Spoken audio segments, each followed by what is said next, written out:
दोस्तों, आज बात करेंगे साइएंट डीएलएम लिमिटेड पे। इसके फाइनेंशियल ईयर 2025 के क्वार्टर सेकंड के रिजल्ट आ चुके हैं। रिजल्ट के बाद मैंने एक छोटी सी रिसर्च की है। उस रिसर्च को आपके सामने इस वीडियो के माध्यम से रख रहा हूँ। वीडियो में शुरू से आखिरी तक बने रहें। हो सकता है ये वीडियो आपके लिए फ़ायदेमंद साबित हो। कंपनी 1993 में इनकॉर्पोरेट हुई थी। पब्लिक इशू के टाइम पे शेयर का फेस वैल्यू 10 रुपये था। कंपनी इलेक्ट्रॉनिक और इलेक्ट्रिकल कंपोनेंट्स बनाती है एरोस्पेस सेक्टर के लिए और डिफेंस सेक्टर के लिए। कुछ और इन्फॉर्मेशन इस कंपनी के बारे में दे दूं। कंपनी एडवांस एरोस्पेस पार्ट बनाती है। एडवांस एरोस्पेस पार्ट बनाती है और मटेरियल अल्टरनेटिव्स बनाती है एरोस्पेस और डिफेंस सिस्टम के लिए, जैसे एवियोनिक्स है, मैकेनिकल सिस्टम है, और मार्केट में बेचने के बाद में उसका सॉल्यूशंस देती है। कंपनी कुछ चीज़ें मैन्युफैक्चर करती है एरोस्पेस के लिए, जिनमें से कुछ मैं आपके सामने रख रहा हूँ।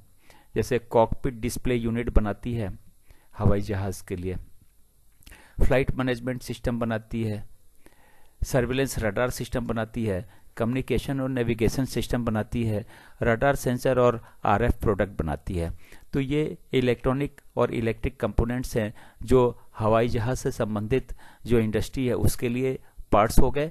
और ये सारी चीज़ें हमारे डिफेंस सेक्टर में जो एयर फोर्स है उसके लिए बनाती है और रडार सिस्टम के लिए बनाती है। कम्युनिकेशन और रडार सिस्टम तो सबके लिए काम में आते हैं। तो इस तरह की चीज़ें बनाती है जिसका फ्यूचर आगे बहुत ज़्यादा लग रहा है, क्योंकि इंडिया में स्पेस डिफेंस सेक्टर में बूम है। हम अपनी ढेर सारी डिफेंस की चीज़ें रिक्वायरमेंट खुद घर में बनाना चाहते हैं, इंडिया में बनाना चाहते हैं। तो इस तरह की कंपनियों के आगे बढ़ने के चांसेस दिन प्रतिदिन बहुत ज़्यादा हो रही है और दिन प्रतिदिन इस तरह की कंपनियां बढ़ भी रही हैं, आपने देखा भी होगा। और एरोस्पेस के क्षेत्र में मैन्युफैक्चरिंग करती है ये सारी चीज़ें, तो निश्चित रूप से विदेशों में भी इसकी सप्लाई बनने के चांसेस बहुत ज़्यादा हो रहे हैं, क्योंकि इंडिया एक हब बन रहा है एयर स्पेस मैन्युफैक्चरिंग सेक्टर से रिलेटेड चीज़ों के लिए। पिछले 5 सालों के फाइनेंशियल रिजल्ट की अगर बात करें तो 2020 में रिवेन्यू था 457 करोड़, घाटा था कंपनी का 7 करोड़ का। 2021 में 628 करोड़ का रिवेन्यू था, 12 करोड़ का प्रॉफिट था। 2022 में 721 करोड़ का रिवेन्यू था, 40 करोड़ का प्रॉफिट था। 2023 में 832 करोड़ का रिवेन्यू था, 31 करोड़ का प्रॉफिट था। 2024 में 1191 करोड़ का रिवेन्यू था और 61 करोड़ का प्रॉफिट था। 2023 में ईपीएस 7.75 था, 2024 में 8.42। डेट टू इक्विटी का रेशियो 2023 में 1.59 था और 2024 में 0.15। तो कर्ज 10 गुना कम किया है 2023 के मुकाबले 2024 में कंपनी ने। ईपीएस भी बढ़ा है लगभग 10% के आसपास, 10% से ऊपर ईपीएस बढ़ा है। रिवेन्यू भी अच्छी खासी ग्रोथ हुई है और प्रॉफिट लगभग डबल हुआ है। तो पिछले 5 सालों में 2024 का रिजल्ट बहुत ही शानदार, जबरदस्त, कहीं पे भी कोई कंपटीशन नहीं है पिछले सालों से, हर क्षेत्र में आगे है। रिवेन्यू शानदार, प्रॉफिट 2023 के मुकाबले डबल और पिछले सालों के मुकाबले कई गुना, और ईपीएस में भी बेहतर, डेट टू इक्विटी का रेशियो बहुत कम। क्वार्टरली रिजल्ट की बात करें तो जून 23 क्वार्टर में 217 करोड़ का रिवेन्यू और 5 करोड़ का प्रॉफिट है। सितंबर 23 में 251 करोड़ का रिवेन्यू और 14 करोड़ का प्रॉफिट है। दिसंबर 23 में 321 करोड़ का रिवेन्यू और 18 करोड़ का प्रॉफिट है। मार्च 24 में 361 करोड़ का रिवेन्यू और 22 करोड़ का प्रॉफिट है।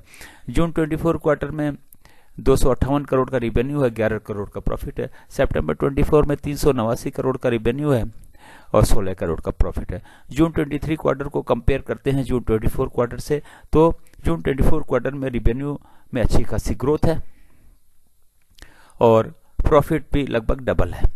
सितंबर 23 क्वार्टर से कंपेयर करते हैं सितंबर 24 क्वार्टर को, तो रिवेन्यू में अच्छी खासी ग्रोथ है और प्रॉफिट भी 14 करोड़ के मुकाबले 16 करोड़ है। प्रॉफिट में भी ग्रोथ है। तो कुल मिला के इस फाइनेंशियल ईयर 2025 के फाइनेंशियल ईयर के 2 क्वार्टर के रिजल्ट पिछले दो क्वार्टर जो फाइनेंशियल ईयर 2024 के हैं उनसे बहुत ही शानदार, रिवेन्यू के फ्रंट पे भी, प्रॉफिट के फ्रंट पे भी, जो ये बताता है कि आगे आने वाले क्वार्टर्स भी अगर इसी तरह के आए तो निश्चित रूप से फाइनेंशियल ईयर 2025 का रिजल्ट 2024 के मुकाबले बहुत ही शानदार हो जाएगा।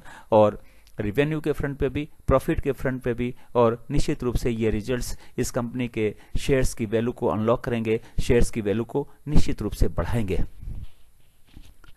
एफआईएस के शेयर 7.76% है, डीआईएस के शेयर 27.77% है, पब्लिक के शेयर 12.31 है, प्रोमोटर के शेयर 52.16% है, जो कि एक अच्छी बात है। एफआईएस ने भी अच्छी खासी पोजीशन बनाई हुई है, डीआईएस ने भी अच्छी खासी पोजीशंस बनाई है, पब्लिक के हिस्से के शेयर्स बहुत कम हैं, प्रोमोटर के शेयर 50% से ऊपर है, जो कि एक अच्छा सिम्टम है कंपनी के लिए। डेट टू इक्विटी का रेशियो 0.15 जो 1 से काफी कम है, जो कि एक अच्छा सिम्टम है। रिजर्व और सरप्लस भी कंपनी के पास में 858 करोड़ का रिजर्व है। कंपनी ने 343 करोड़ का कर्ज भी ले रखा है। कंपनी ने 192 करोड़ का इन्वेस्टमेंट भी कर रखा है। फेस वैल्यू शेयर की 10 रुपए है, बिग वैल्यू 118 रुपए है, 52 वीक लो 580 रुपए था, 52 वीक हाई 884 रुपए है। शेयर का प्राइस 6 दिसंबर 2024 को 673 रुपए था। स्टॉक का पी 79.3 है, जबकि सेक्टर का पी 144.5 है। सेक्टर के पी से लगभग आधे पे स्टॉक ट्रेड कर रहा है। डिविडेंड यील्ड की कोई हिस्ट्री नहीं है, बोनस की कोई हिस्ट्री नहीं है, स्टॉक स्प्लिट की कोई हिस्ट्री नहीं है।